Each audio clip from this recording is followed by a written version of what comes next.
I loved working with this guy. It's even better to be able to call him a friend and be able to sit back, listen to an epic game, and have somebody match the moment with the call. And that is the voice of Monday Night Football on ESPN, Mike Tirico. How are you, Mike? Hello, Rich. How are you, pal? I am doing fine. How great was that last night? That was fun. It matched the stage, and that stadium. You know, we were in Pittsburgh the week before, and I left so disappointed because Pittsburgh they don't have Monday night games all the time. It's every other year for the most part right now. And there were 8,000 no-shows. It wasn't a terrible night. It was a little damp, but I was just saying, man, the in-stadium experience is getting disappointing to me. And when you walk into Jerry World, when you walk into that stadium, the electricity, the party, the atmosphere is unrivaled. Forget the team, forget everything else. Whatever your feelings are about Jerry and his ownership and player personnel decisions, that's your own business. You walk in there and you feel like you're at someplace special, and the electricity of the night was matched by the storylines of the game. It was a fun night to do this job. And you guys, you know, and the crew, the Monday night crew, just was all over, as you mentioned, storylines of the game. Coming in, they're one thing, and then mid-game, they completely change and pivot within 2 plays after you have Jerry Jones with a headset on his head. I know. Mike, that was unbelievable when that happened. Kind of like it was, well, boy, what if it would have happened while Jerry was on with us? And I was thinking of all these things. You know, people never like to have something take away from the game. But with the Cowboys, where they are, with Jerry's place in the league, 3 questions. You get him in for 3 plays. It's not going to be the end of the world of 150, 160 plays in the game. And then I ask him about Romo, and then a play later he almost gets picked off, and the next play he goes down. It's, oh, my goodness. It was unbelievable. And then my mouth hit the floor when Lisa Salters was outside the locker room, said that Romo might come back in the game. I thought that was it for Tony on the night, and certainly maybe for long term, and suddenly he comes back in.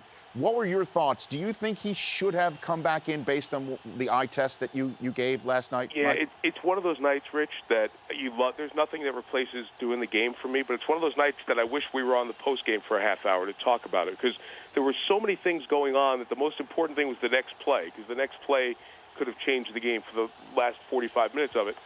A couple of things. When you see a guy take a shot like that, you don't know if his back is spasming or if he's really hit that same spot where the surgery was. When we were in break, that cam, the spider cam that looks right down on the field, you could see in Tony's eyes, he just was quiet. His eyes were just clenched tight, and his face was wrinkled up. You knew it was excruciating back pain. And you never want to go out on a limb and say something like that. But when you saw that, you said, there's no way you're going to mess with him, even if it is just a spasm, because of the history of the back surgeries.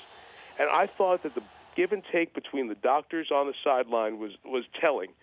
If I could go back, I would have made more of an issue of that, because we're very clear with concussions, guys not going back in. I don't think the doctors were in love with the thought of Tony going back in, but they couldn't say there's anything broken, there's a structural issue, you can't go in. And he took a shot, and he went back in. And at the end of the day, let's forget the football part of it. For the long-term success of the Cowboys franchise, I don't know if it was the right decision. And then the Redskins doing what they did, your partner being the brother of the head coach who rolls the dice on 4th and short with a Spider 2 wide banana of all plays, Mike Tirico. The family play. I mean, that was off the charts. And Gruden, I could feel Jon almost jumping through the set. How many times does he hit you physically during a broadcast? Usually as a play is winding up, I like to say how much the play gained. We have a lot of fantasy folks in PPR leagues. I like to give you if it's over 10. I like to tell you who made the tackle, because the defensive guys do get paid in this league also. I get Jon hit my right shoulder. My actually right upper arm is much stronger at the end of the season than my left arm, because I got Jon slapping. Hey, I'm ready to talk. I'm ready to draw. I'm ready to tell you what the play call was. It's a trip. He was.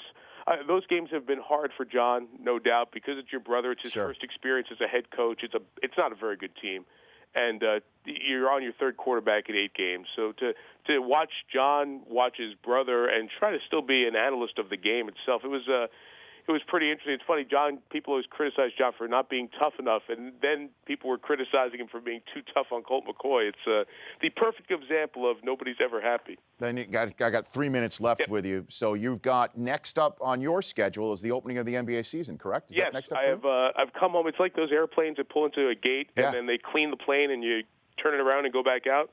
I've come home to clean my suitcase, turn around, and they're Portland, Oklahoma City tomorrow night with Hubie Brown, then back on the Monday Night Trail next week. Isn't that great? You go from Gruden to Hubie Brown, and then back to Gruden for Luck versus Eli Manning. This is neat stuff for you, Mike. It's living the life, Rich. I mean, we sat at 1 a.m., 2 a.m. doing sports centers for some years there in Connecticut, and I enjoyed that experience. You learn so much about the sports business, but there's nothing like being in the arena and at games. You know it when you're there on Thursday nights. There's an energy of being there, and we do get paid to do this and work with incredible people. I like when you tweet out from your production meetings.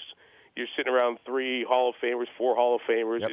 It's just, we're living the dream. We really are. And Luck versus Eli. That's no slouch of a game either. That's a pretty big football game for both teams, Mike. I'm wondering how you break that down just 6 days removed now. That's the important part. It's an important game for each team because Indianapolis, you thought they were so good. Now they have to be questioning themselves after what Ben did to them with that amazing performance. And on the Giants side here, now the Cowboys lose.